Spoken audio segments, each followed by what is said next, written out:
sensíveis a algumas classes de fármacos em relação a outros de origem europeia, como a raça holandesa, a Jersey, ou algumas raças de corte, como Cimental, Charolês e aí por diante. Então, dentro de uma espécie, nós não podemos generalizar. Nós precisamos nos atentar para as particularidades que vão ser determinadas pela raça.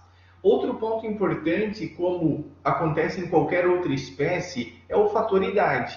Nós temos, como os animais mais novos, aí os neonatos, os pediátricos, que nós consideramos um bovino pediátrico até as 4 primeiras semanas de vida, nós precisamos levar em consideração que os seus sistemas estão em maturação, sistema cardiovascular, então a resposta a uma hipotensão não é tão eficiente assim, sistema de metabolização, fígado ainda está em maturação, então a capacidade de metabolização farmacológica encontra-se limitada, podendo ter efeito cumulativo de fármacos e mesmo até a capacidade de excreção pelos rins, basicamente. Então, nós precisamos dar uma atenção especial a esses animais jovens. E também animais mais idosos, da mesma forma, onde começa a ter substituição aí de tecidos viáveis por tecido de fibrose ou perda de células funcionais que vão alterar, do ponto de vista cardiovascular, a contratividade cardíaca. Lá no fígado, a capacidade de metabolização também vai se encontrar reduzida, ou até mesmo a perda de glomérulos lá no rim, que vai alterar a capacidade de eliminação desses respectivos medicamentos. Então, nós precisamos atentar para tudo isso. Então, nós começamos falando um pouquinho sobre as particularidades. Os bovinos são animais poligástricos. O estômago é compartimentalizado entre o rumen, retículo, maso e abomaso, diferente de um cão, de um gato, suíno, de um equino, que são animais monogástricos. E por essas particularidades, já do trato gastrointestinal, nós precisamos tomar cuidado com decúbito ou estação nos nossos procedimentos a campo. Eu, particularmente, gosto muito de tudo que for possível realizar com sedação e bloqueio local em estação, em pé. Por quê? A partir do momento que nós promovemos decúbito nesses animais, nós podemos fazer com que ocorra timpanização. Porque mesmo com o animal em jejum com o tempo adequado, a microbiota ruminal vai produzir gás e esse gás vai acabar se acumulando e timpanizando o animal, que pode influenciar nas trocas gasosas. Esse rumen vai se distender e pode diminuir a capacidade torácica de complacência pulmonar. Então, nós precisamos levar esse ponto em consideração. Timpanismo, regurgitação, a gente já vai falar mais adiante, regurgitação quando ocorre de forma passiva, que é o refluxo de alimento do estômago para a cavidade oral. Então, são pontos que nós precisamos conversar de uma forma um pouco mais pontual. Então, neste caso, sempre que possível, nós vamos optar pela sedação em relação à anestesia geral. É claro que, quando esta for necessária, também será utilizada de forma segura e adequada. O que vai influenciar para a realização de uma sedação apenas com bloqueio ou anestesia geral? O procedimento cirúrgico, se é um procedimento cirúrgico um pouco mais invasivo, que necessite de decúbito, faremos o decúbito. Se é apenas por uma avaliação clínica ou de diagnóstico, ou para complementar a anamnese do paciente, nós podemos, claro, fazer a sedação com algum bloqueio local. Temperamento também. Temperamento é um fator importante. Vai influenciar diretamente as combinações farmacológicas, as classes farmacológicas que nós iremos utilizar, bem como a dose, se vai ser dose menor ou maior para determinada situação. Por mais que nós utilizemos, então, os fármacos para auxiliar numa sedação, nós precisamos também a contenção física, sempre associada, então, a esses protocolos de sedação e anestesia local para aumentar a segurança do nosso ato cirúrgico anestésico. Então, vamos começar falando aqui dos cuidados pré-anestésicos. Nós precisamos fazer uma anamnese bem criteriosa para detectar qual o principal problema desse paciente. O jejum de animais adultos Nós geralmente realizamos de 48 até 72 horas para que ocorra o esvaziamento gástrico, que nós sabemos que em animais poligástricos esse esvaziamento gástrico é um pouquinho mais lento. Então, por isso que o jejum é bastante prolongado, e de 12 a 24 horas de jejum hídrico. Determinamos, sempre que possível, parâmetros hematológicos e bioquímicos, lembrando que, gente, aqui nós vamos dar ênfase a procedimentos a campo. Dentro de um hospital veterinário, tudo é lindo e maravilhoso. Nós temos grandes instalações, centros cirúrgicos, mas aqui o foco é protocolos viáveis associados a técnicas de anestesia local-regional para procedimento lá no campo. Então, não é porque é no campo que nós não vamos fazer corretamente ou de forma ética. É possível sim, e é isso que eu quero trazer para vocês hoje. Então, é essa conversa, ampliar a visão de vocês em relação à anestesia para esses procedimentos.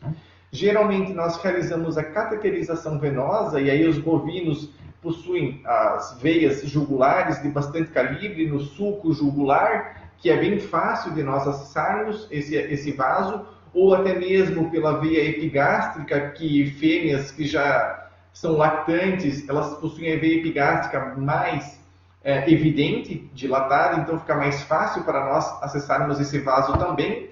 Claro, lembrando sempre da higienização criteriosa que antecedendo ao acesso venoso. A obtenção do peso parece algo simples, mas é muito importante, gente. Por quê? Quando nós estimamos, o risco de nós promovermos uma sobredosagem farmacológica é muito grande. E se você tem como objetivo apenas uma sedação com bloqueio local sem decúbito, se você está estimando e você errou para mais, você pode promover decúbito nesse paciente. Então existem as balanças ou até mesmo as fitas de pesagem que nós colocamos ao redor do tórax para estimar ou para ter com mais critério o peso desses animais. Por que nós temos que tomar cuidado e nos precaver em relação à anestesia de bovinos? Porque os bovinos, e dando ênfase aos bovinos adultos, animais de grande porte, de muito peso, quando nós promovemos o decúbito desses animais, nós podemos promover lesão de nervos. Os nervos de membros, como o radial, e até mesmo da face, como o facial. Então, sempre que for promover decúbito, superfície acolchoada, um colchão aí de 20 centímetros, 30 centímetros aproximadamente, seria o ideal para que nós promovêssemos o decúbito desse animal sobre esse colchão. Então, nós pouparíamos o animal dessas possíveis lesões. Distanciar um membro do outro para evitar que o peso de um membro sobre o outro possa causar lesão nervosa também. O timpanismo, focando nos tempos ideais de jejum alimentar e hídrico, porque a produção de gás vai continuar acontecendo e esse aumento de volume pode ser bilateral, mas predominantemente do lado esquerdo, porque o rumen está do lado esquerdo desse animal. Então, vamos reduzir essas possibilidades. Se o animal começou a produzir gás em grande quantidade e timpanizou muito, nós podemos realizar uma sondagem durante o transoperatório para fazer com que esse gás saia e que não cause alterações graves durante o ato anestésico. A regurgitação. Mesmo cuidando com todo o período de jejum, o ideal é que nós elevemos, quando é promovido o decúbito, que nós elevemos o pescoço em relação à cabeça, justamente para a cabeça ficar num nível mais baixo em relação ao pescoço. Por quê? Se houver a regurgitação, esse conteúdo vai sair para o ambiente externo sem a possibilidade de aspiração, para evitar uma pneumonia por aspiração, que é uma situação muito grave. Vai ter uma infecção aí bacteriana grave, antibiótico terapia pesada é necessária, e até mesmo em situações assim nós podemos perder o paciente. Então, por isso que a regurgitação é um assunto muito sério e nós precisamos cuidar para que isso não aconteça. Por isso que mesmo a campo nós podemos sondar a traqueia do animal pela cavidade oral, é bem fácil, nós realizamos palpação digital às cegas, mais adiante eu vou falar, para aumentarmos a segurança do nosso procedimento. Então, o jejum, como eu falei para vocês, pequenos ruminantes de 12 a 8 horas, o alimentar e hídrico, e focando aí em animais adultos, aqui eu trago 24 horas de jejum alimentar, mas geralmente, pessoal, é de 48 a 72 horas conforme o porte do animal. Quanto maior o paciente, mais tempo de jejum alimentar é necessário. E aí os neonatos, nós temos que tomar cuidado, por quê? Eles são muito suscetíveis à hipoglicemia. Então, você pega um bezerro que está amamentando ainda, o ideal é não fazer um jejum superior a 4 horas. E aí, quando você for anestesiar um neonato, por exemplo, aí até 4, 8 semanas de vida, o ideal é se colocar numa solução fisiológica, aí, um ringer lactato para fluidoterapia, suplementar com uma glicose para ter fonte de energia para esse nosso paciente, para que um quadro de hipoglicemia não se instale. A venopunção, então, olhem só como fica evidente nessa foto superior, aqui o sulco jugular com a veia jugular. É muito fácil de nós realizarmos esse acesso. Nós tricotomizamos e higienizamos bem com álcool, e aí nós vamos inserir o catéter em direção à cabeça ao tórax, sempre a favor do retorno venoso, não contra o fluxo sanguíneo. E aí nós fixamos, você pode colocar com super bonder ou dar um pontinho, geralmente antes mesmo de nós realizar o acesso venoso, nós realizamos um botãozinho anestésico no local que será puncionado justamente para que o paciente não sinta dor ou desconforto durante a inserção do catéter. Então, realizamos a venopunção, conectamos a fluidoterapia e aí nós vamos observar se está no local correto. Por que é importante isso, gente? Nós precisamos garantir acesso venoso quando nós vamos utilizar fármacos que precisam exclusivamente da via intravenosa. Por exemplo, o éter-gliceril goecolato e o tiopental são agentes de indução de anestesia e manutenção de anestesia. E aí, se estes extravasarem para fora do vaso, eles podem, devido ao seu pH alcalino, eles podem promover necrose da musculatura próximo ao local onde teve essa distribuição fora do vaso. Então, por isso que sempre é importante nós conferirmos se o acesso venoso está no local correto. Então, beleza, falamos sobre os cuidados pré-operatórios. Cuidamos com jejum, já sabemos das principais alterações que podem acontecer, então nós vamos evitar que isso aconteça. O primeiro ponto, gente, de qualquer ato anestésico é a avaliação pré-operatória, onde nós vamos planejar o protocolo de anestesia.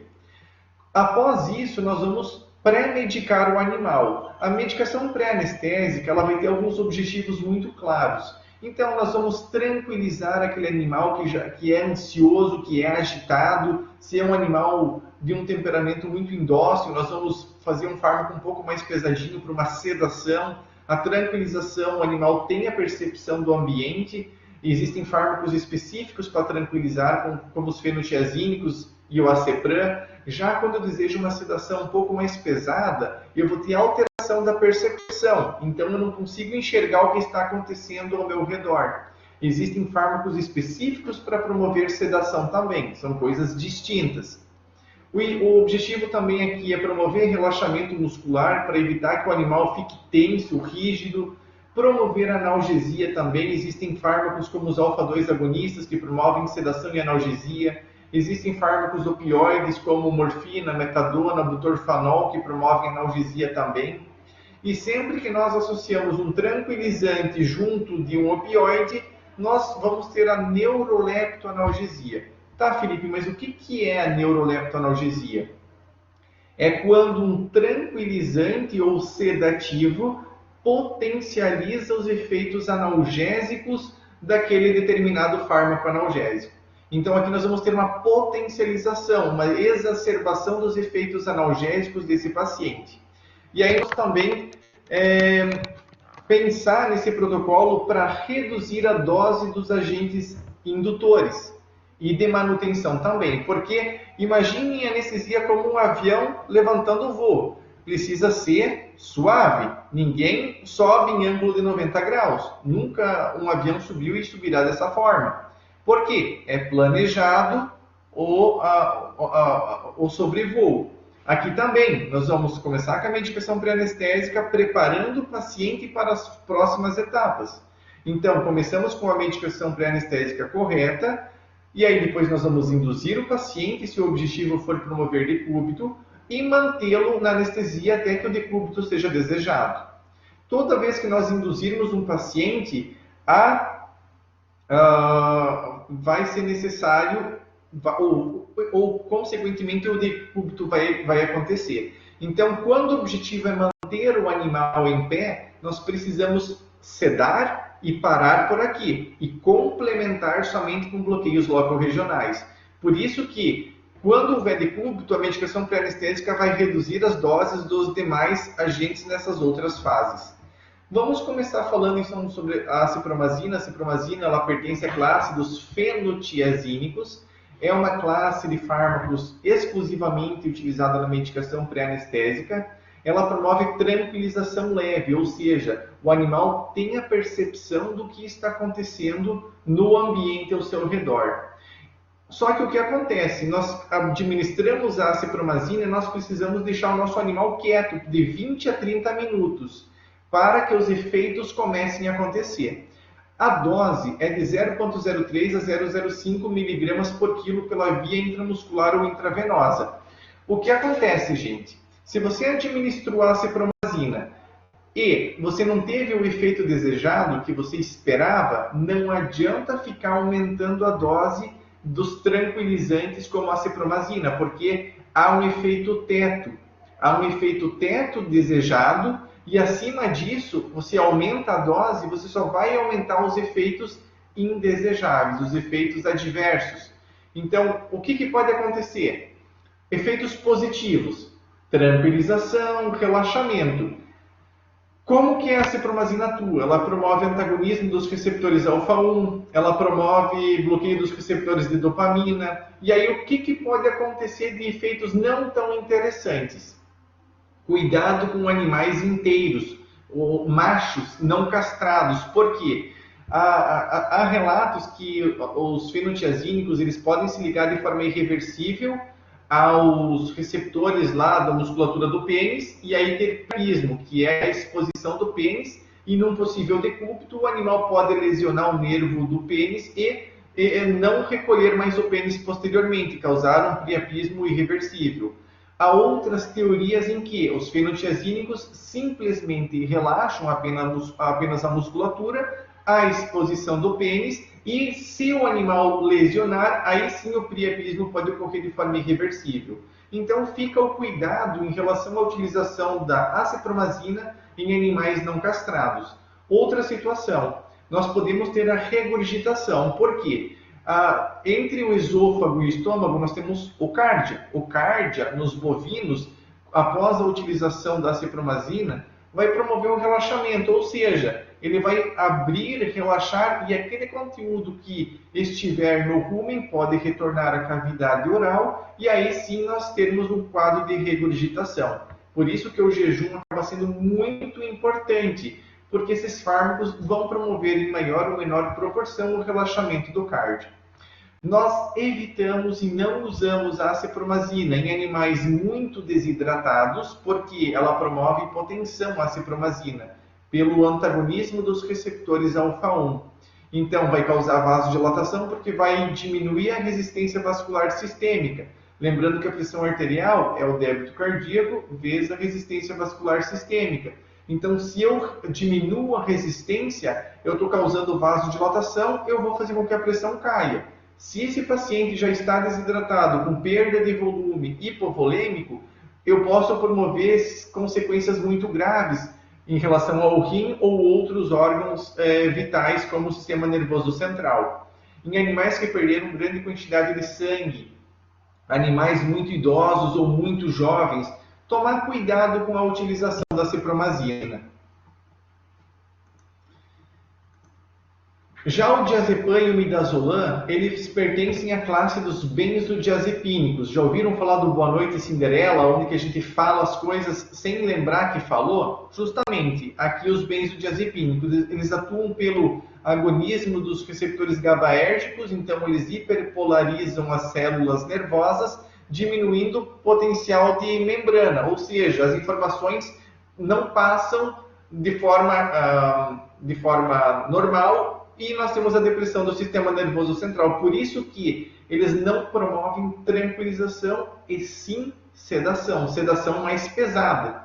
E aí os benzodiazepínicos são excelentes fármacos de opções para sedar bezerros jovens. Eles sedam de uma forma bastante interessante. A dose 0,02 a 0,1 mg por quilo intramuscular ou a via intravenosa. Lembrando que, pelas características de hidrossolubilidade, o midazolam pode ser feito tanto pela via intramuscular como pela via intravenosa, enquanto que o diazepam, devido à sua lipossolubilidade, ou seja, seu caráter mais oleoso, ele vai ser usado exclusivamente pela via intravenosa. E aí nós temos relaxamento muscular, sedação, com mínima ou nenhuma interferência cardiorrespiratória. Por isso que os benzodiazepínicos são tão interessantes assim, porque eles vão promover esses efeitos sedativos sem interferir nessas variáveis. E aí, aqui nós podemos utilizar esses benzodiazepínicos tanto na medicação pré-anestésica, geralmente de animais jovens, ou nós podemos colocá-los como adjuvante na indução, que eu vou falar mais adiante a respeito disso. Já os alfa-2 agonistas, o principal representante aqui é a xilazina e a detomedina. A xilazina ela é bem mais inespecífica em relação à sua ocupação a receptores alfa-1 e alfa-2. Como o próprio nome diz, são agonistas alfa-2 adrenérgicos, esse é o mecanismo de ação. Existem muitos receptores alfa-2 no sistema nervoso central e em todos os locais do organismo, por isso que os alfa-2 promovem sedação muito potente e analgesia também.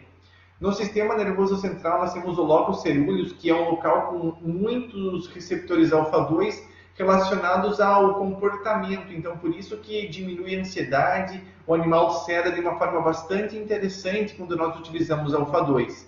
E aí, a detomedina é muito mais seletiva a alfa-2 em relação aos receptores alfa-1. E aí, então, nesse caso, os efeitos indesejáveis são menos evidentes com a detomedina em relação à xilazina. Enquanto que a dose da xilazina se dá em miligramas por quilo, a deto é em microgramas por quilo, indicando que a deto é muito mais potente do que a xilazina. Então, vão promover sedação profunda, rápida, em poucos minutos o animal vai sedar de forma bastante significativa. Os alfa-2, eles promovem analgesia visceral, ou seja, qualquer acesso a vísceras, nós teremos uma analgesia em relação a esse acesso, porque os alfa-2 são excelentes fármacos analgésicos do ponto de vista visceral. Então, nós temos essa vantagem também, e é por isso que é a principal classe farmacológica utilizada em bovinos. Observem que os bovinos são muito sensíveis aos alfa-2 agonistas. Enquanto que um cachorro, a dose pode chegar até 1 mg por quilo, observem que a dose de xilazina é de 0,01 até 0,05 para manter o animal em estação. Acima de 0,1 até 0,2, 0,3 mg por quilo, o animal vai a decúbito. Então, os bovinos, a dose da xilazina em bovinos é 10 vezes menor do que a dose para cães e para equinos. Então, isso é um fato bastante interessante. Equinos, tu pode chegar até 0,8, 1 mg por quilo sem problema nenhum. Já o bovino, se você passar de 0,1, o animal vai a decúbito. E aí nós podemos ter predisposições à timpanização e outros problemas. O que acontece? Os alfa-2 podem promover bradicardia por estímulo vagal, estimulação vagal, cai a frequência cardíaca. O vago é um nervo aí com atividade parasimpatomimética bastante intensa. Então a bradicardia vai se tornar evidente e a frequência cardíaca normal de um bovino adulto é 40, 45, 60, até 60 batimentos por minuto. Então a frequência cardíaca vai baixar. depressão do miocárdio por diminuição da contratilidade cardíaca, o débito cardíaco, e aí nós temos um fato bastante interessante com os alfa-2. Nós temos uma hipertensão inicial seguida de hipotensão com a xilazina. Já com a deto, a hipertensão é um pouco mais duradoura, devido a ela causar menos efeitos indesejáveis do que a xilazina. A hipoxemia e a hipercapnia. A hipercapnia é acúmulo de gás carbônico no organismo. A hipoxemia é a baixa da oxigenação no sangue arterial. Por quê? O animal pode ter timpanismo, diminui a capacidade de complacência pulmonar, e aí essas situações podem acontecer. A xilazina, então, essas doses que eu falei anteriormente, e a detomidina, 2,5 a 10 microgramas por quilo pela via intravenosa ou intramuscular. Particularmente, eu uso bastante a xilazina para bovinos e a detomidina eu gosto muito de utilizar para cavalos. Seda muito bem. O grau de sedação que nós avaliamos com os alfa-2 se dão principalmente pelo abaixamento de cabeça. Quanto mais baixo ficar a altura da cabeça em relação ao corpo do animal, mais intensa foi a sedação nesse animal. E o contrário também é verdade. Já o butorfanol, pessoal, é um fármaco opioide, só que ele atua pelo agonismo dos receptores kappa e antagonismo dos receptores Mi, e esse mecanismo de ação é essencial para que nós entendamos como funciona o mecanismo de ação e por que o butorfanol é muito utilizado em relação aos outros opioides. Nós temos, então, outros opioides totais, como a morfina, metadona, meperidina, que são agonistas Mi. Só que à medida que nós usamos esses fármacos puros, esses agonistas, nós corremos o risco de promover diminuição da motilidade gastrointestinal, então potencializando ainda mais a timpanização. Então, por isso, nós evitamos a utilização desses opioides puros, como morfina, metadona ou meperidina. Se utilizar a dose é baixíssima, 0,1 mg por quilo, mas nós damos ênfase e espaço para o butorfanol por ele ser agonista kappa e antagonista Mi.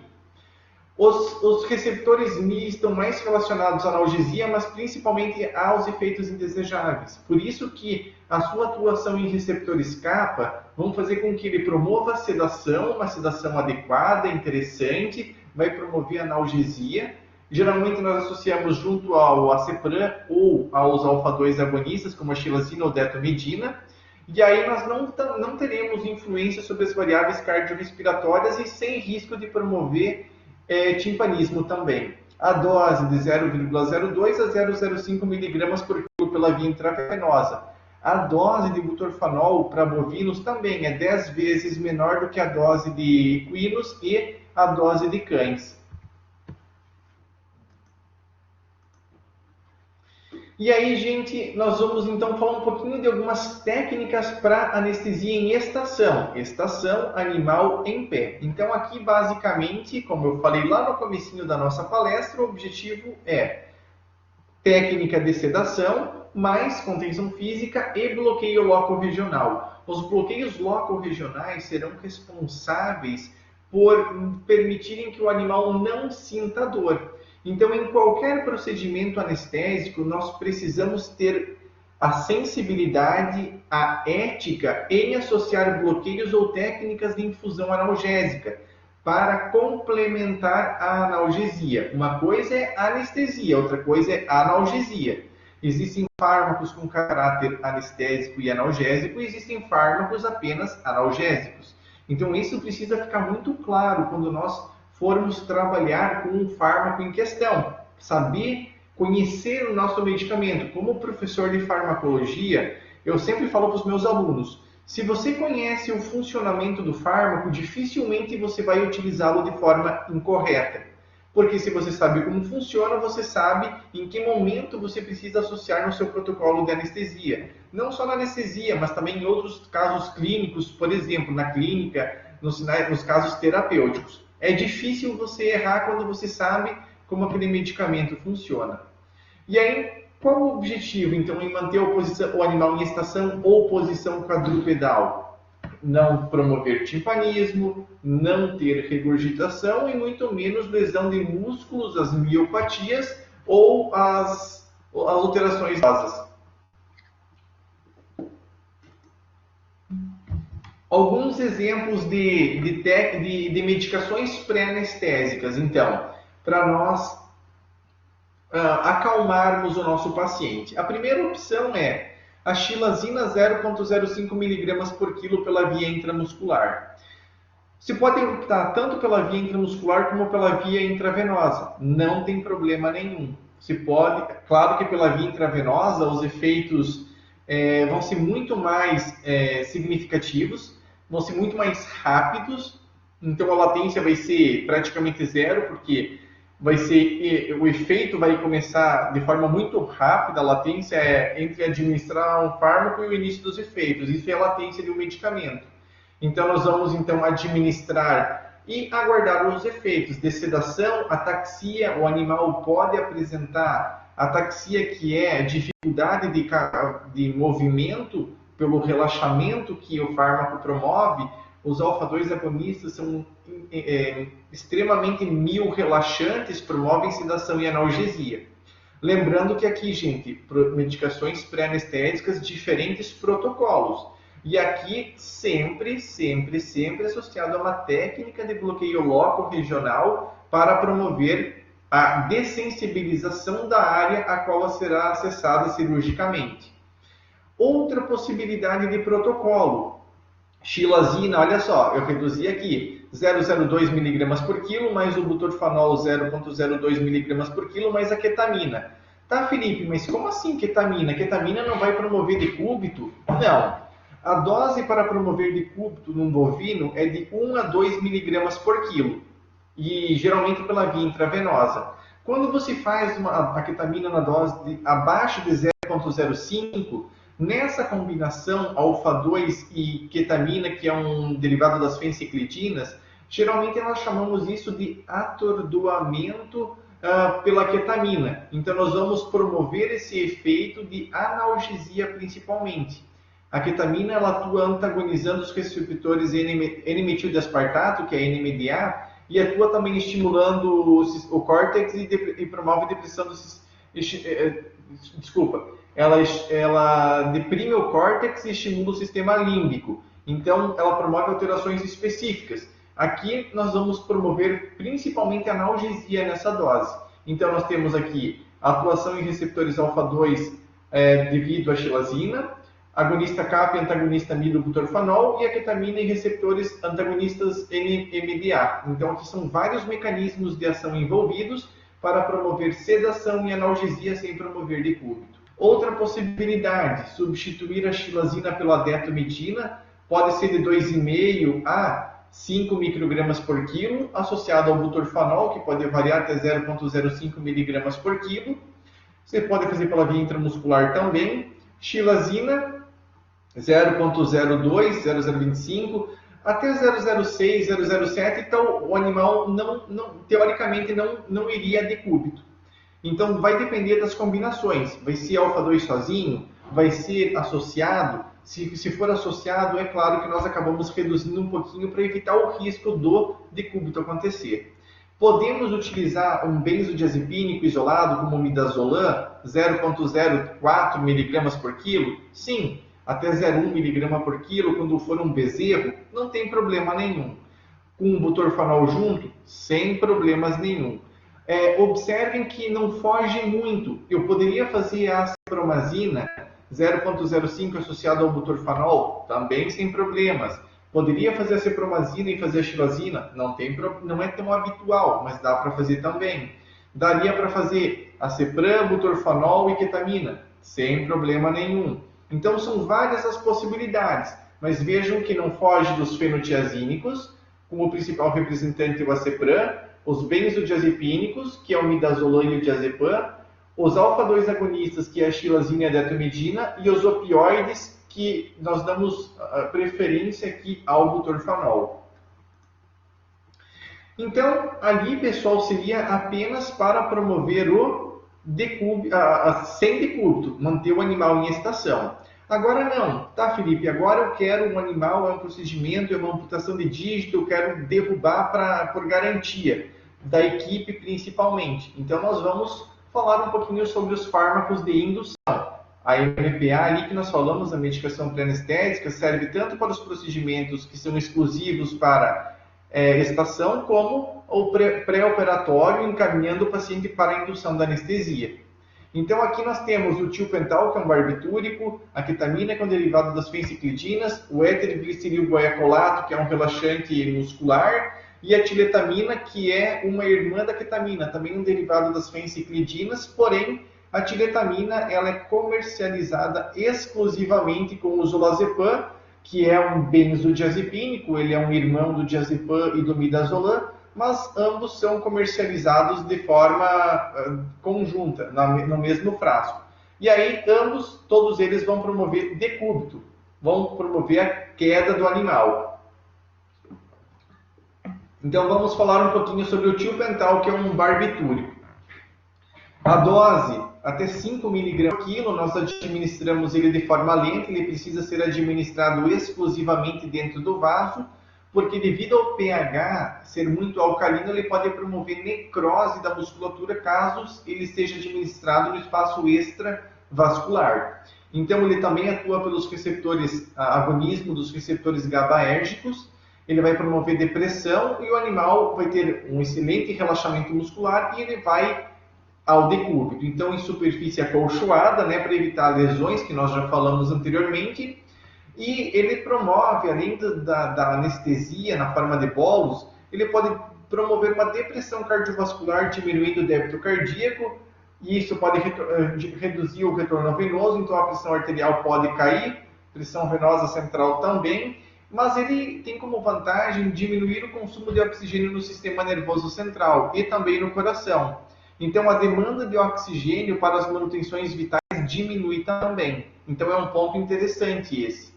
Já do ponto de vista respiratório, ele pode promover depressão respiratória, bradipneia, ou até mesmo a apneia se ele for administrado muito rápido. Ou seja, quando nós utilizarmos o tiopental a campo, temos que administrá-lo lentamente para evitar que a apneia aconteça, porque se entrou em apneia, como que você vai ventilar lá no campo um bovino adulto? Não tem o que fazer. Então, dá para usar? Dá. Eu já utilizei muito em animais, em bovinos a campo. Dá para trabalhar com segurança desde que nós saibamos utilizá-lo. Então, a administração é em torno de 90 segundos, lentinha, para que o animal entre em plano de anestesia, mas que ele não entre em apneia.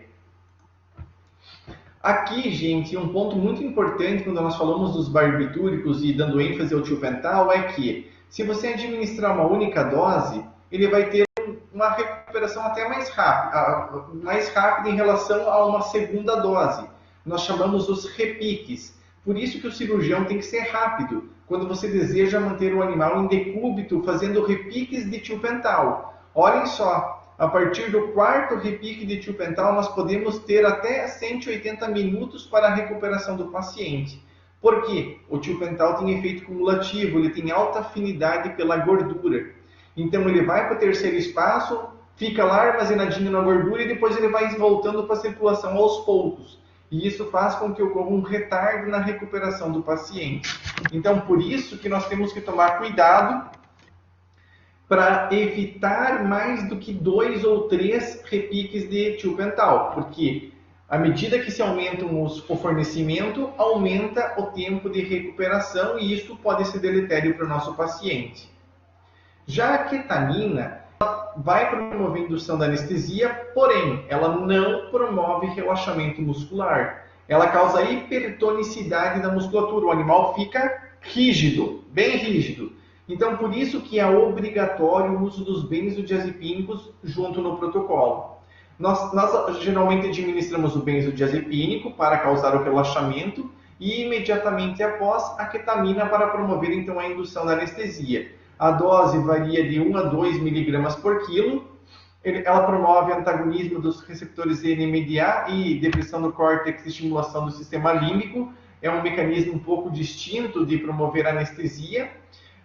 Pode ter aumento da pressão intracraniana, da pressão intraocular, aumento da salivação, aquela salivação profusa, assim, uma salivação espessa. Então é bem característico da ketamina. Dá para fazer a campo? Dá, sem problema nenhum. Ela é bastante segura. E nós geralmente observamos uma respiração apnêutica, onde o animal inspira, ele segura a respiração e depois ele expira, ele dá uma pausa e expira.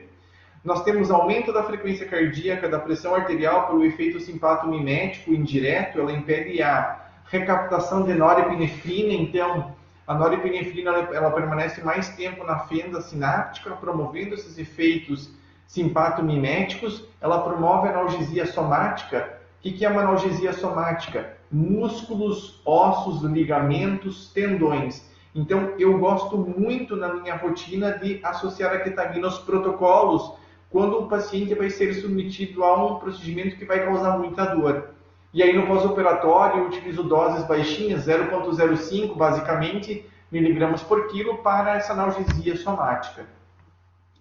Ou vai ter manutenção dos reflexos protetores quando há indução da anestesia.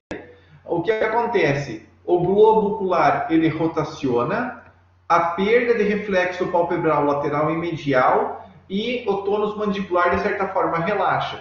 Aqui com a ketamina o animal pode piscar e ter nistagmo, que é um discreto movimento de lateralização do globo ocular. Então é bastante comum acontecer isso com a ketamina, não precisa se assustar porque é assim mesmo que acontece. E dá para utilizar a campo sem problema nenhum.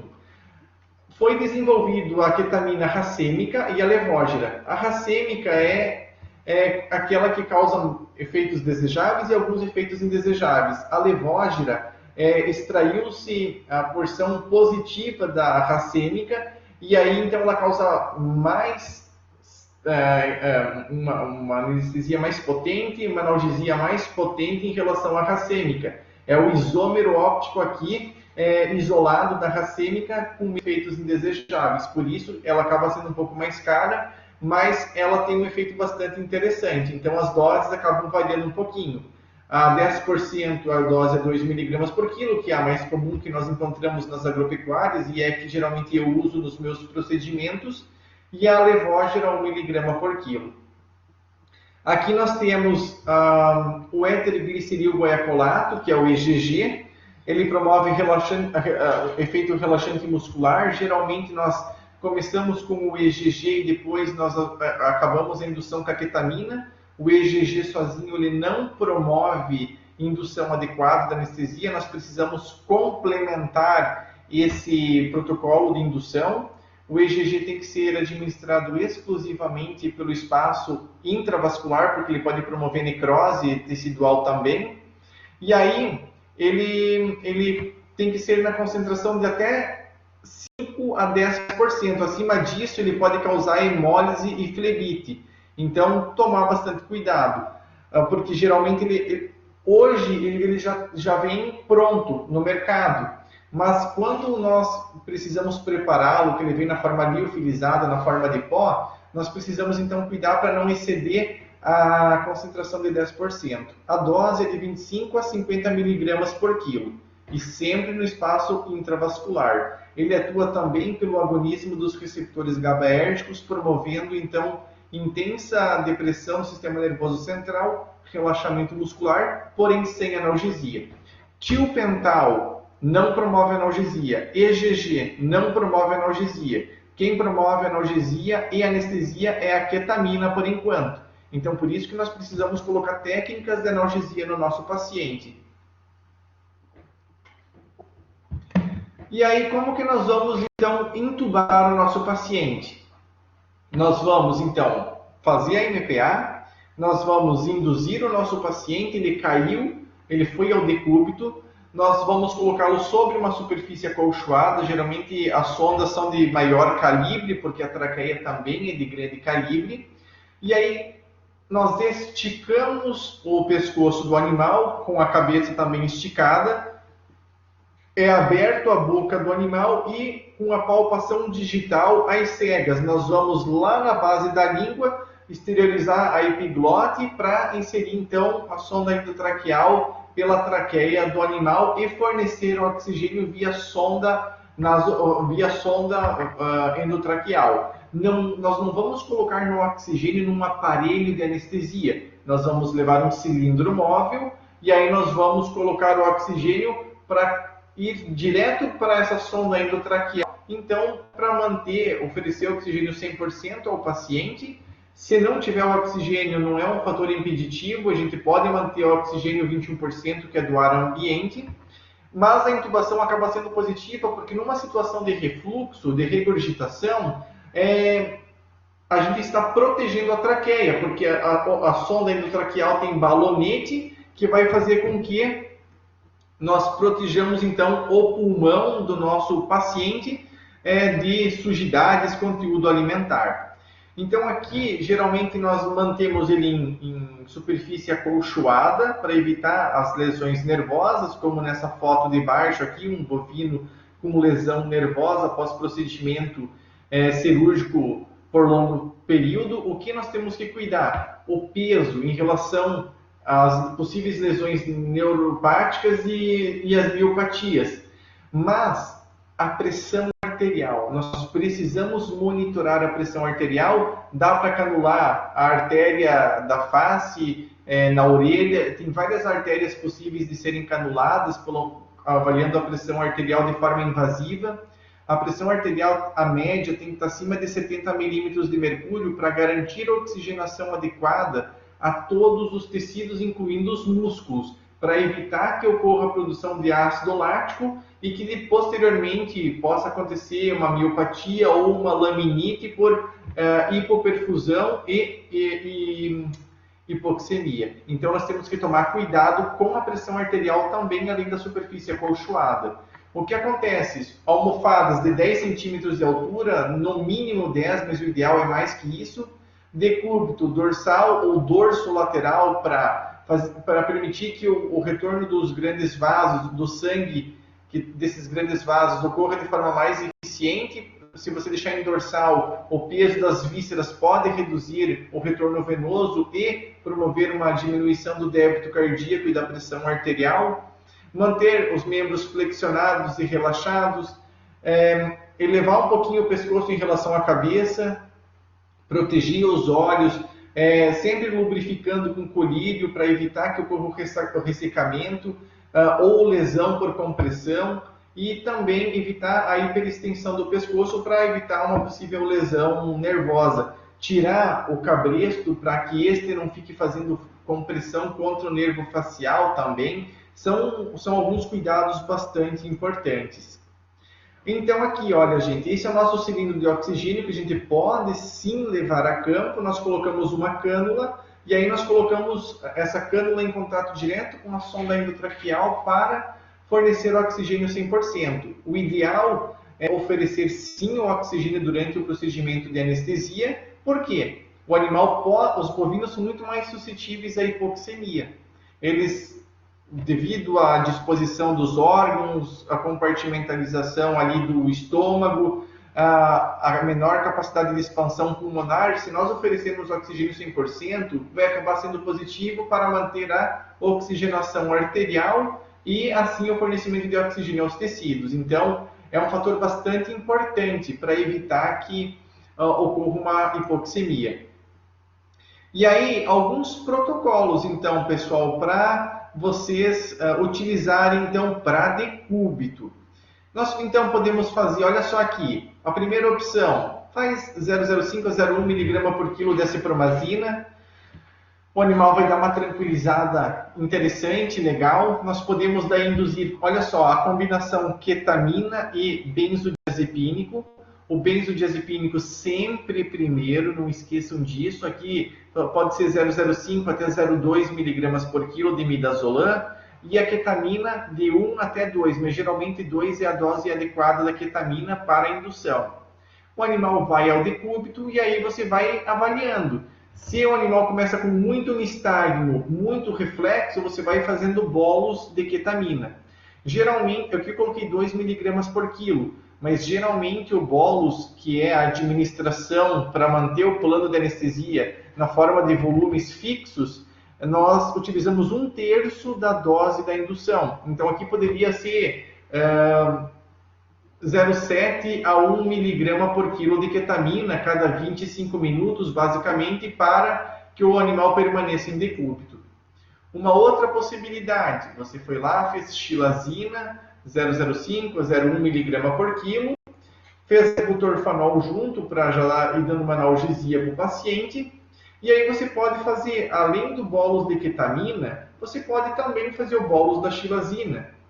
Agora, o que você não pode fazer é a MPA com xilazina e fazer bolos de detromitina. Não é porque são da mesma classe farmacológica que você vai fazer isso, está errado.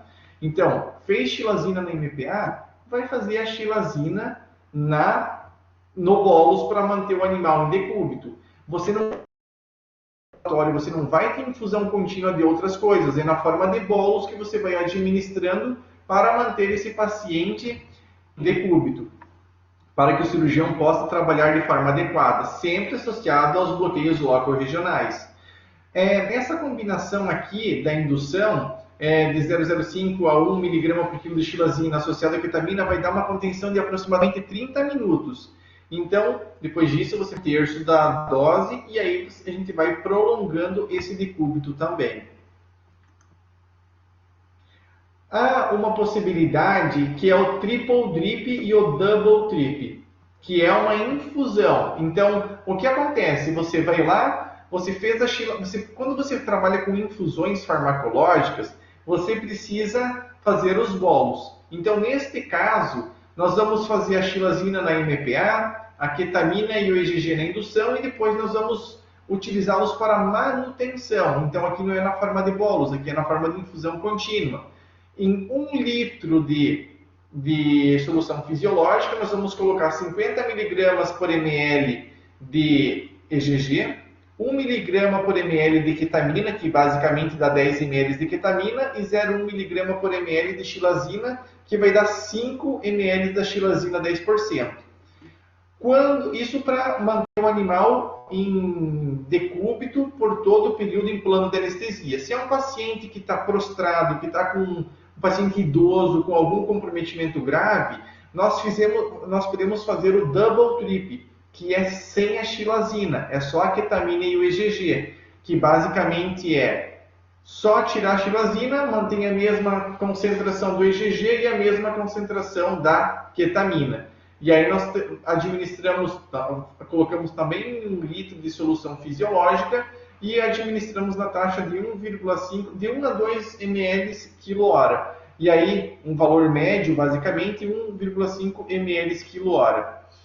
Então nós vamos fazer a MPA, vamos induzir o paciente, nesse caso aqui, faz a MPA com xilazina, 0,1 mg por quilo, induz com ketamina e EGG. E aí você você coloca o animal na infusão contínua até que o procedimento cirúrgico cesse para que você interrompa a administração dessa taxa e que o animal possa ser recuperado da anestesia.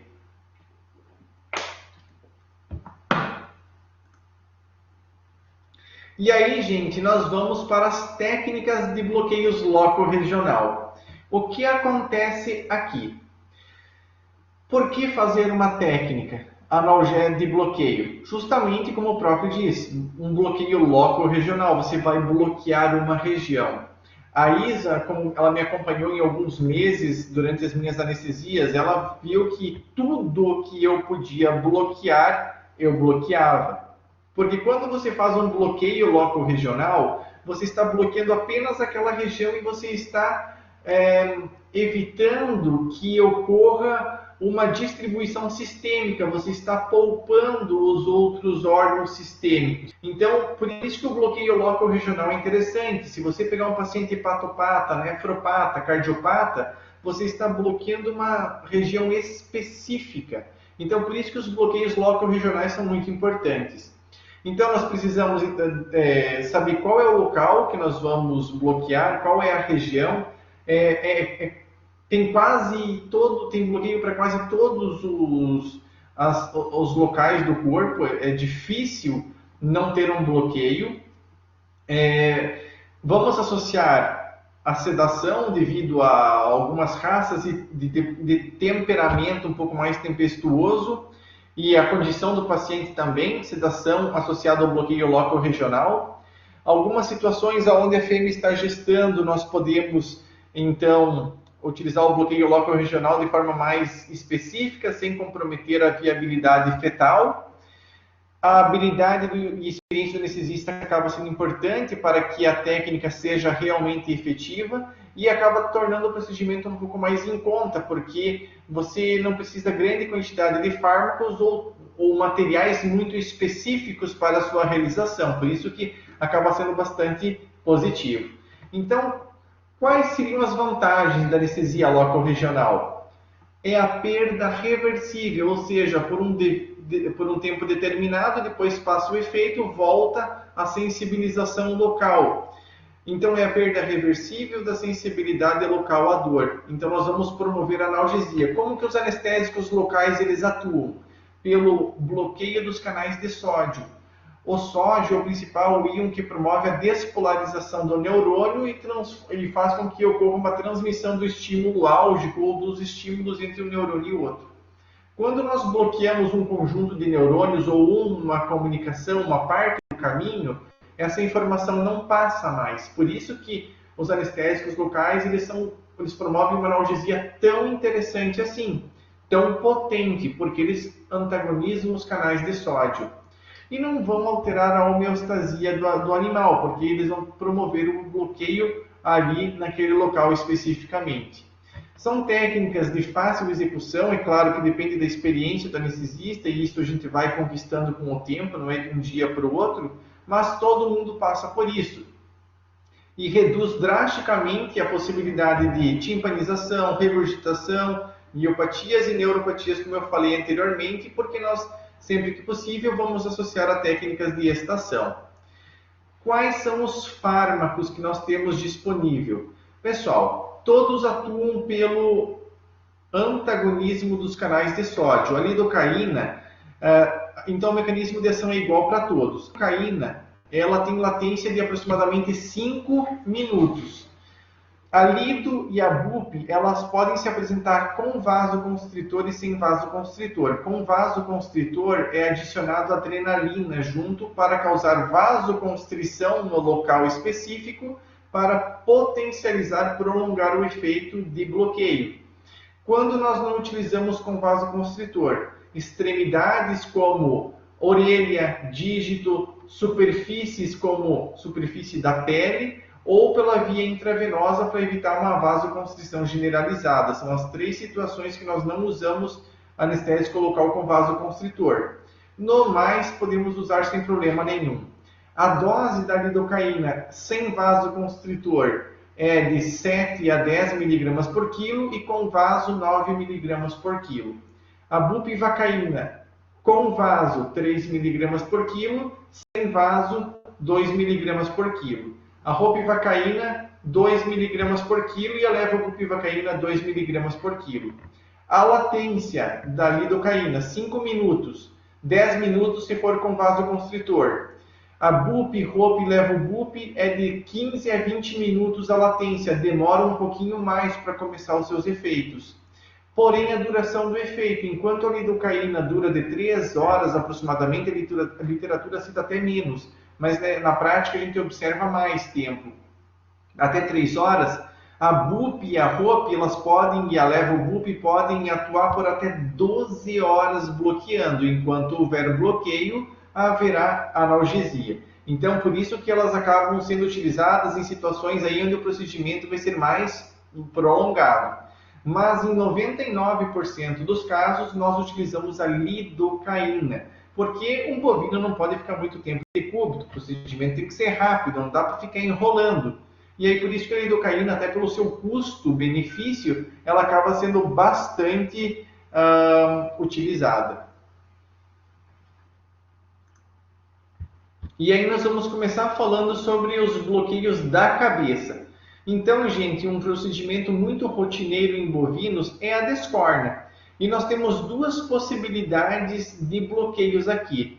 Deixa eu só ver se eu trago isso. Eu trago os 2. Eu tenho aqui o bloqueio do nervo cornual, onde nós vamos delimitar da borda caudal do globo ocular até a base do chifre uma linha reta, e bem no meio desse caminho nós vamos palpar bem nessa curvinha que faz aqui da cabeça. Nós vamos então palpar e administrar em torno de 5 a 10 ml de lidocaína para bloquear o nervo vagal. Vai ser bastante interessante. Ele é a divisão oftálmica do quinto nervo craniano, então nós vamos acabar bloqueando esse ramo aí do nervo oftálmico. E aí nós vamos ter a sua localização entre a comissura lateral do olho e a base do chifre. Ele é bem superficial, porque não tem acúmulo de gordura aqui. E aí nós temos uma duração de bloqueio de aproximadamente 1 hora. É claro que faremos bilateral quando a descórnea for realizada de forma bilateral. Eu gosto muito de associar o bloqueio do nervo cornual, que é esse daqui, ao bloqueio circular da base do chifre. Então, esse não precisa muito conhecimento anatômico. Nós vamos pegar aqui na base do chifre e nós vamos 2 dedos, aproximadamente 2 centímetros da base do chifre, nós vamos fazer o círculo, depositando o anestésico local. Então, nós vamos dessensibilizar todos os ramos que emergem cranialmente e caudalmente aqui, para que a descórnea seja feita de forma bastante efetiva. É claro que também deve ser realizado de forma bilateral. Neste caso, nós precisaremos de um pouquinho mais de lidocaína, em torno de 15 a 20 ml por ponto. Se for um animal adulto, esse volume vai ser em torno disso. Se for um animal menor, 5 a 10 ml, acredito que já seja suficiente. E aí nós podemos fazer o procedimento de descórnea sem problema nenhum. Lembrando que, como é superfície e extremidade, faremos sem vasoconstritor a nossa lidocaína. É claro que nós jamais ultrapassaríamos a dose tóxica. Imagina 7 mg por quilo para uma vaca de 500 quilos. Nós podemos fazer um caminhão de lidocaína que intoxicaria o animal. Então, neste caso aqui, esses 20 ml não seriam um problema para o nosso paciente. O próximo bloqueio é o bloqueio aurículo palpebral. Então, esse bloqueio, esse nervo, ele vai inervar principalmente a pálpebra superior. Então, quando você quer tirar algum nódulo da pálpebra aqui, nós temos o aurículo palpebral, que vai acabar sendo bastante efetivo. Além do aurículo palpebral, nós temos o supraorbitário, localizado dorsalmente ao globo ocular, o lacrimal, caldo ventral ao globo ocular. São 4 pontos aqui nas extremidades do globo ocular.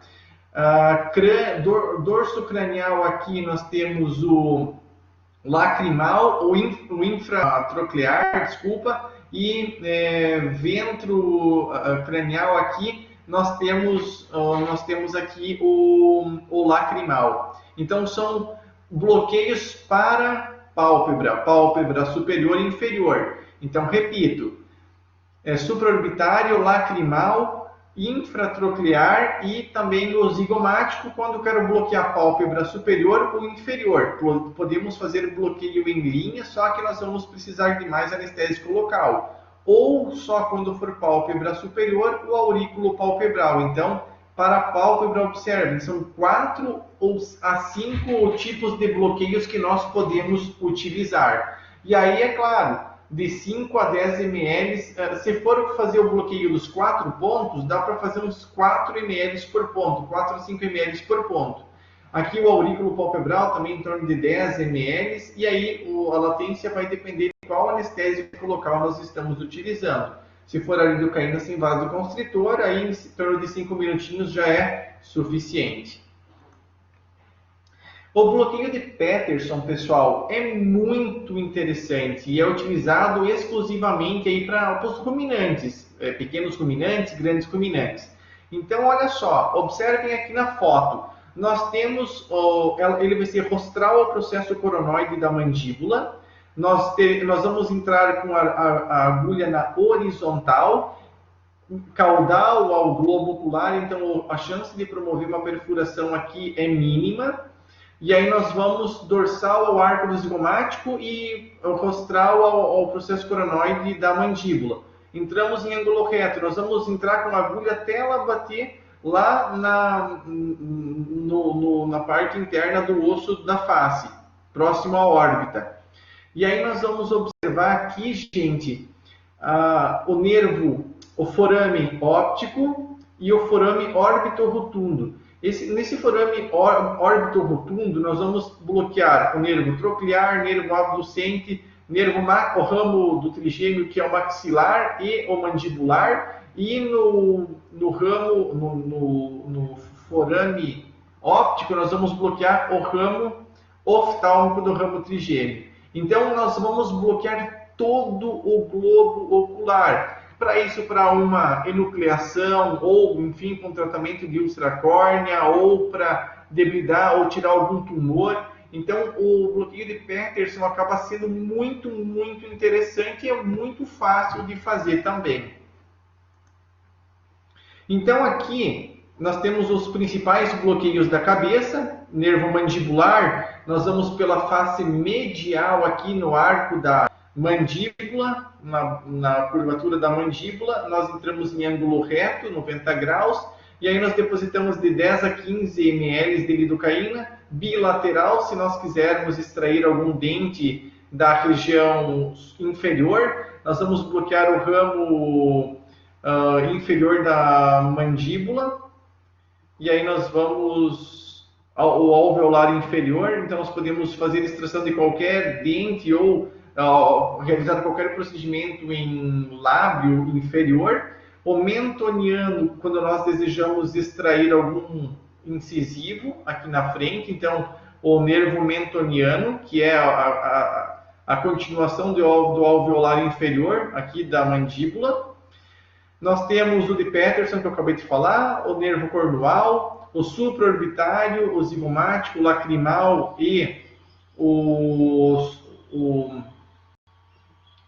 zigomático, o infratroclear, o supraorbitário e o lacrimal, o retrobulbar. Como que funciona o retrobulbar? Se eu não desejo fazer o bloqueio de Peterson, eu posso entrar com uma agulha ou um catéter contornando a órbita, por trás do globo ocular, contornando a órbita, e depositar o anestésico e colocá-lo lá atrás do globo ocular para a enucleação. É o principal bloqueio que nós utilizamos para a enucleação.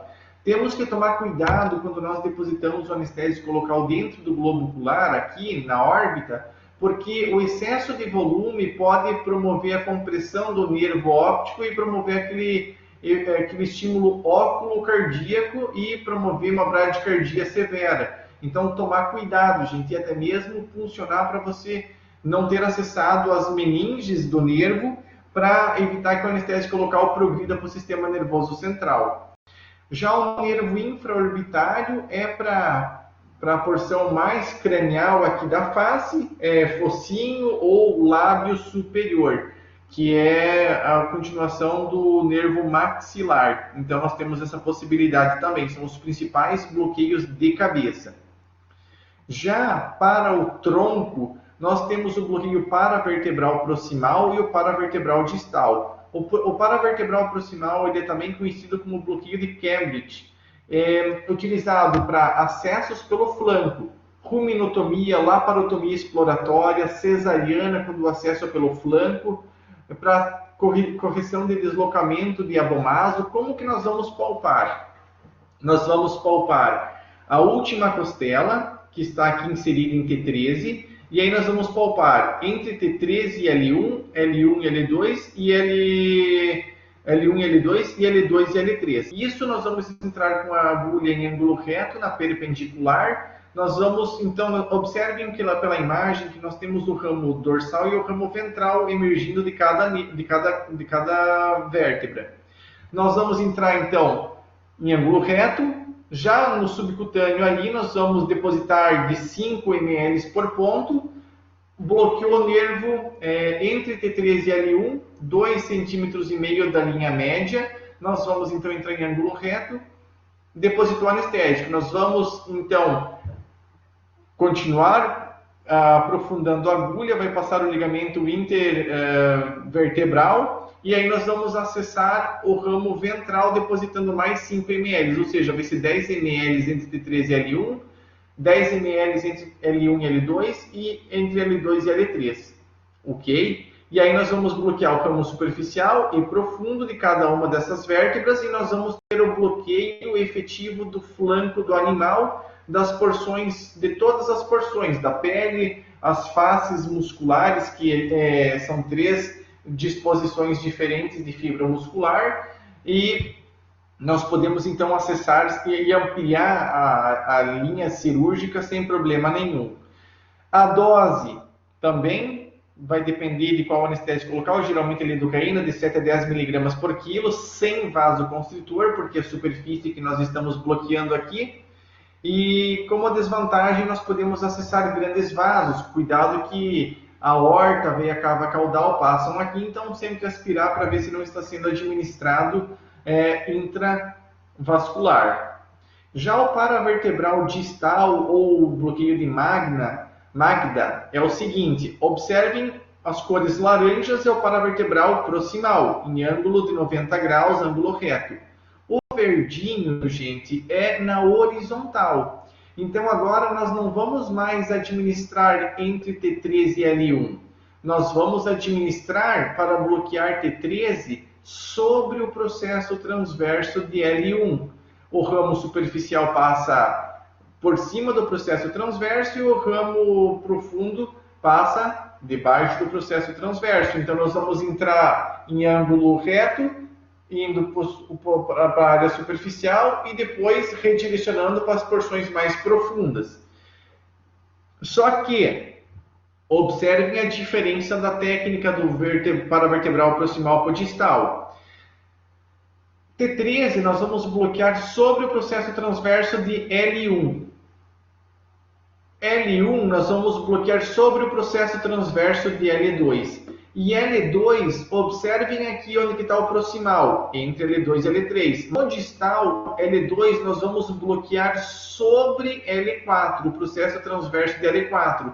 Porque aqui tem uma imersão de nervos que vão dar sustentação ao ciático e femoral. E se nós não cuidarmos, nós podemos enfraquecer o animal e promover bloqueio que pode levar a decúbito desse animal. Imagina um zebuíno, por exemplo. Nós podemos fazer com que esse animal tenha uma fratura acidental, porque ele não vai conseguir se movimentar ou movimentar esse membro e ele pode ficar agitado e causar um trauma. Então, por isso que a diferença entre as duas técnicas, além do ângulo ser 90 graus no proximal e no distal ser na horizontal, nós vamos aqui bloquear então a L2 sobre L4 e não entre L2 e L3 como era no proximal. A técnica então é essa e as doses são as mesmas também. A indicação: ruminotomia, cesariana, deslocamento de abomaso, qualquer acesso ao flanco pode ser feito também. Eu particularmente prefiro o proximal. Já o bloqueio em L invertido, nós não vamos palpar espaço intervertebral, nós vamos na sombra das vértebras lombares e na sombra da última costela. Porém, eu não gosto muito desse bloqueio porque a gente vai bloquear o subcutâneo e as porções mais profundas podem ficar sem o bloqueio adequado, e aí o animal pode sentir dor quando nós incisarmos a porção mais profunda. O que acontece? Nós vamos precisar de grande quantidade de volume também. Olha só, é muito grande a área bloqueada. E se você precisar ampliar a tua incisão, tu vai ter que ampliar o bloqueio também. Então, por isso eu não gosto do L invertido, mas estou trazendo para vocês observarem e para vocês lembrarem que ele existe e é possível fazer também. Vai muito do gosto de cada anestesista. Mas para flanco, eu recomendo muito paravertebral proximal ou distal. Tá, Felipe, mas eu fiz o proximal e não pegou, não foi efetivo. Complementa com o paravertebral distal. Não tem problema nenhum. Pode fazer isso sem problema nenhum. É fácil de realizar esses bloqueios numa vaca holandesa, Jersey, produtora de leite, que é muito mais evidente as vértebras. Agora você pega uma vaca aí de corte de 400, 500 quilos ou mais, que são aquelas vacas redondas de gorda, você nem consegue palpar quase, e aí você pode ter mais dificuldade para a realização da técnica. Você pode ter mais dificuldades, mas não é um fator impeditivo. Então, fica a observação. Podemos fazer anestesia epidural? Sim. Tá, Felipe, mas é a mesma que a gente faz em pequenos animais? Não. O que acontece? Em pequenos animais, a progressão do anestésico local ocorre até próximo às vértebras torácicas. Aqui, se nós fizéssemos isso, o animal iria decúbito e aí ele, imagina só, ficar 12 horas bloqueado. Não dá. Ele vai se machucar. Então, o que nós vamos fazer aqui? A gente tem a epidural alta e a epidural baixa, que está relacionado ao volume. 1 ml para cada 100 kg é a epidural baixa e 1 ml para cada 50 kg é a alta. Mas aqui, geralmente, nós utilizamos a 1 ml para cada 100 kg. E aí nós palpamos esse movimento de alavanca para palpar o local de acesso é entre a vértebra sacrocoxígea ou intercoxígea para a punção, sempre com tricotomia e higienização. Lidocaína, BUP e o ROP. E aqui nessa foto mostra o ânus relaxado pela realização da epidural e aqui nessa outra imagem em laranja mostra as áreas basicamente bloqueadas pela epidural. Então, não é para uma cirurgia abdominal a epidural como nós fazemos em cães e gatos, por exemplo. Aqui a epidural vai ser mais para uma vulvoplastia, para um procedimento em rabo, principalmente, ou para uma massa tumoral na região do períneo, mais ou menos nesse sentido, tá? Então, a técnica é por espaço lombosacro, os volumes que vão significar se é alta ou baixa, e a técnica é por sucção da gota ou ausência de resistência da administração, como os testes que nós utilizamos em pequenos animais. Vantagens do bloqueio epidural. Ela é uma técnica econômica, como qualquer outro bloqueio, é econômico porque você precisa só de uma seringa, uma agulha e o anestésico local para realizar. É de fácil realização, não envolve efeitos sistêmicos, como a maioria dos bloqueios, não requer equipamentos específicos, é fácil de fazer, promove excelente analgesia e relaxamento, como qualquer outro bloqueio também, e não vai ter risco de regurgitação porque o animal vai estar em pé. O que ela pode causar? Efeitos indesejáveis. Ela pode causar lesão na medula se o animal não tiver com uma sedação adequada. Podemos levar agentes contaminantes lá para dentro se nós não higienizarmos de forma adequada, fazer a antisepsia de forma adequada.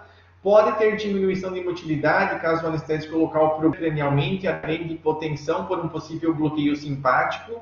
Então, por isso que nós temos que evitar essa difusão cranial excessiva, para evitar esses efeitos indesejáveis.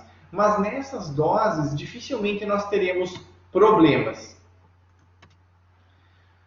Outra possibilidade é a anestesia de úbere e tetos, e aqui eu trago dois bloqueios específicos, pessoal. Bloqueio em anel, então a vaca foi lá e teve laceração do quarto mamário, da teta.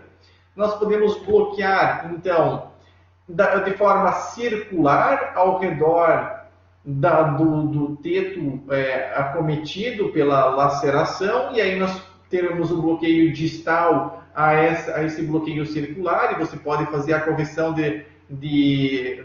dos pontos necessários, ou até mesmo a gente esgota o quarto mamário e você pode administrar o anestésico local nesse quarto mamário quando a lesão está no úbere especificamente. Nós precisamos esgotar porque o leite ele pode diminuir a eficiência dos anestésicos locais devido à aquisição de maior forma ionizável do anestésico local antes mesmo dele começar a ter o seu efeito, então diminui a sua absorção e isso pode diminuir a eficiência do anestésico local. Então seriam os dois principais bloqueios para úbere e tetos. 5 a 10 ml por quarto mamário ou por teta afetada, 5 ml já é suficiente. Basicamente a lidocaína nós acabamos utilizando em maior proporção.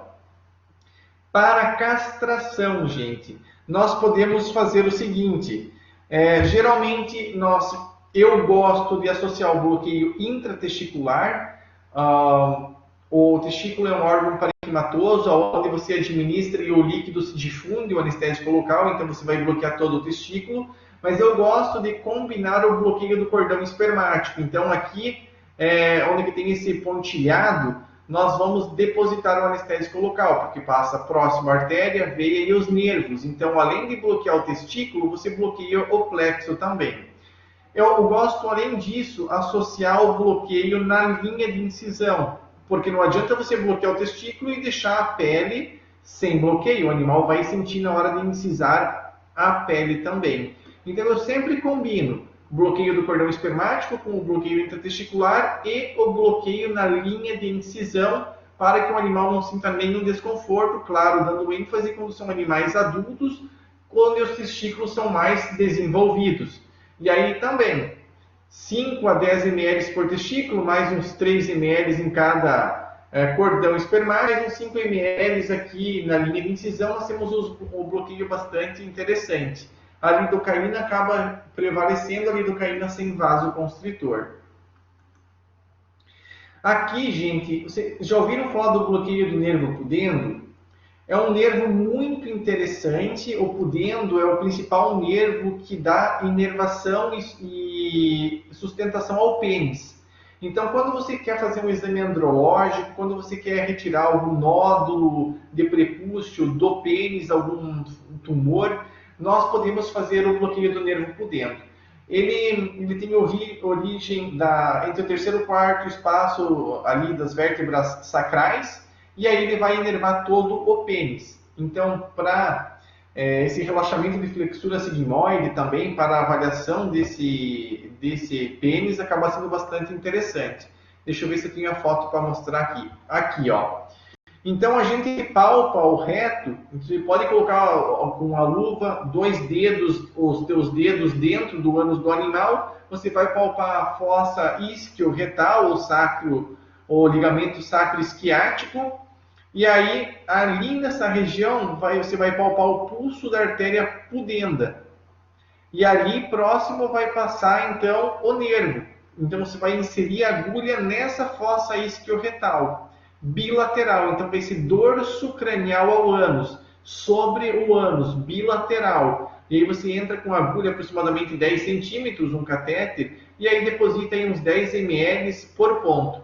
E aí você vai ter o relaxamento do pênis pelo tempo de ação do anestésico local. Por isso que eu recomendo nesse caso a lidocaína em torno de 10 ml por ponto, porque ela vai promover um bloqueio de 1 hora e pouco. Então acaba sendo bastante interessante.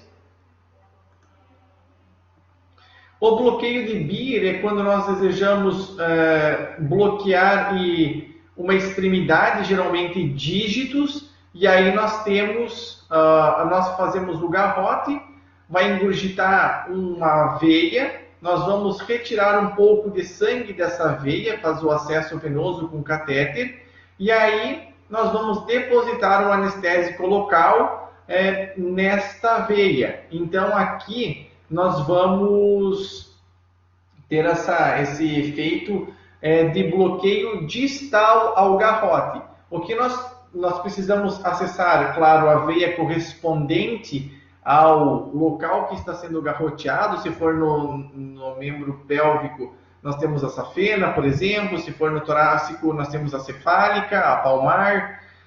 Se for no posterior plantar, então dependendo do local, depositamos a mesma quantidade de anestésico local da quantidade de sangue tirada, sem vasoconstritor, mantém o garrote por até 45 minutos. Depois disso, nós precisamos começar a soltar esse garrote para evitar que nós tenhamos pontos de necrose.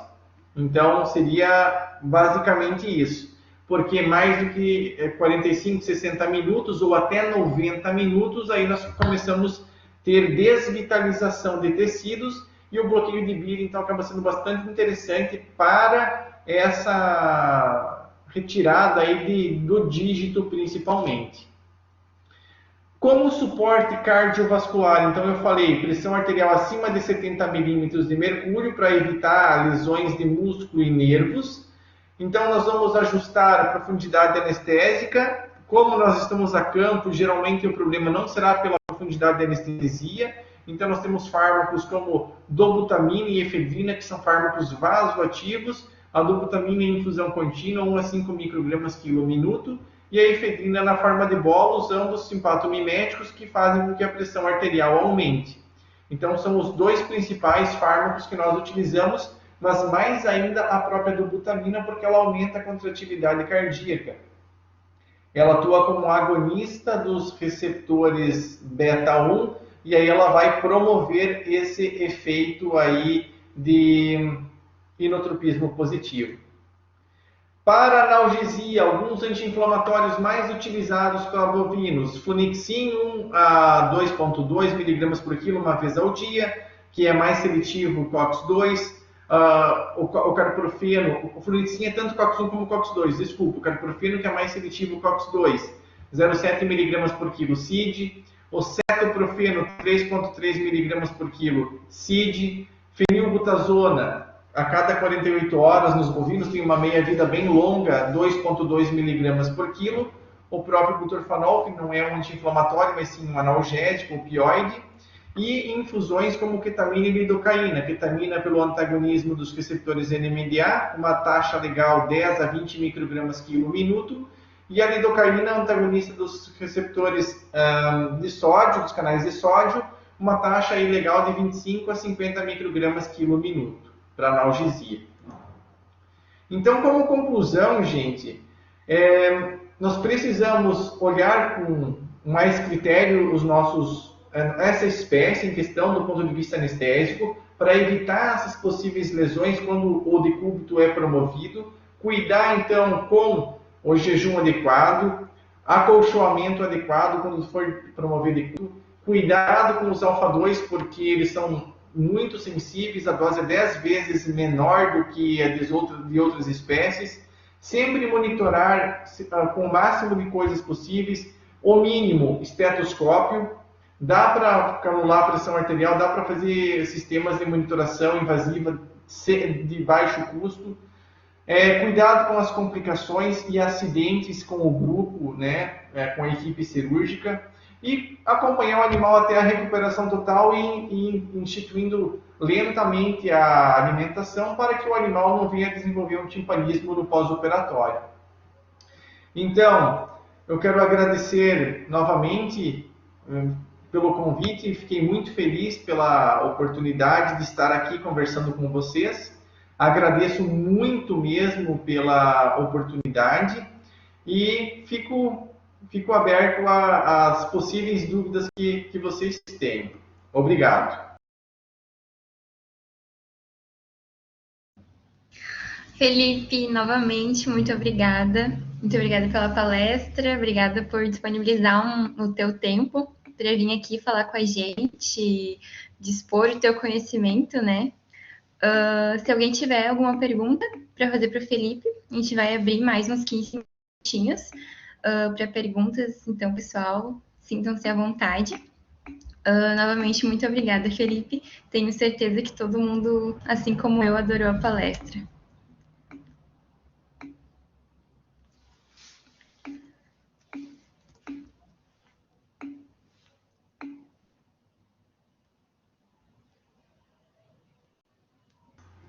Podem ficar bem à vontade, pessoal. Se vocês tiverem alguma dúvida, podem abrir o microfone, alguma experiência que vocês vivenciaram, acompanharam em algum estágio. Fiquem bem à vontade mesmo.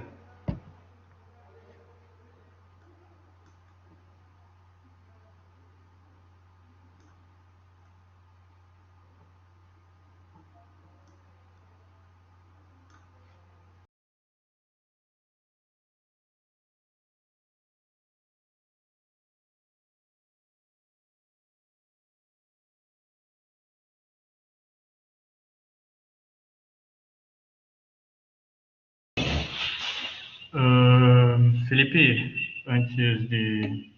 enquanto as pessoas vão botando alguma dúvida, Queria te agradecer também, em nome do DA, pela disponibilidade de horário. Excelente palestra, acho que todo mundo gostou bastante. Não sei se o pessoal tem alguma dúvida, se quiser abrir o microfone, se quiser digitar também.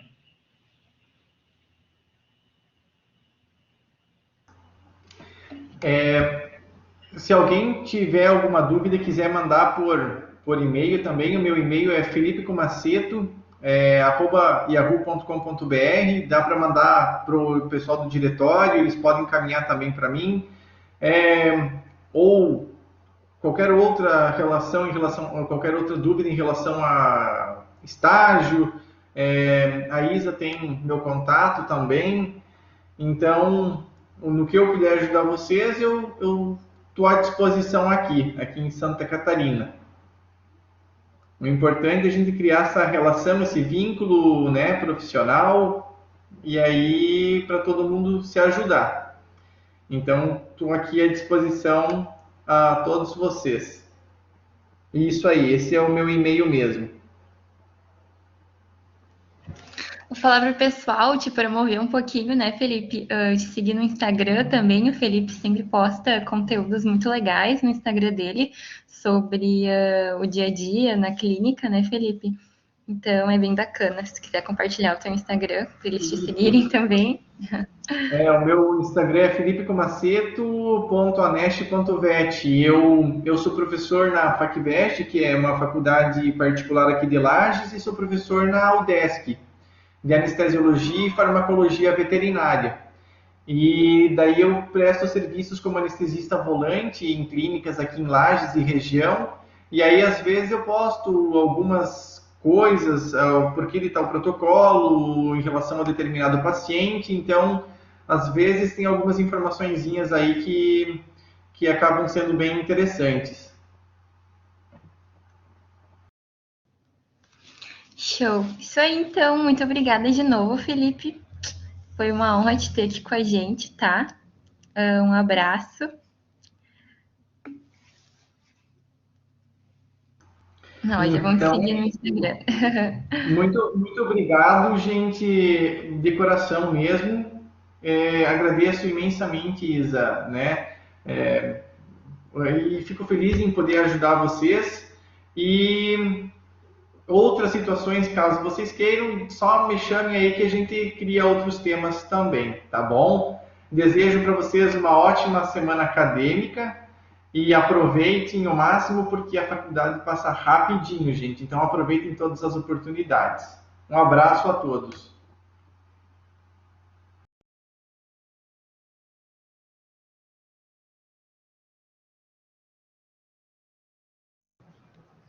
Pessoal, na tela aqui está o QR Code para vocês fazerem ali a confirmação da palestra que vocês assistiram, tá?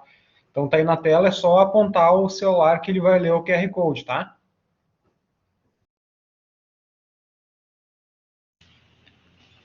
Pessoal, vai ter mais palestra depois, né, às 4h45, e não é o mesmo link, tá? Então a gente vai mandar o link para vocês para a próxima quando tiver perto do horário, tá bom?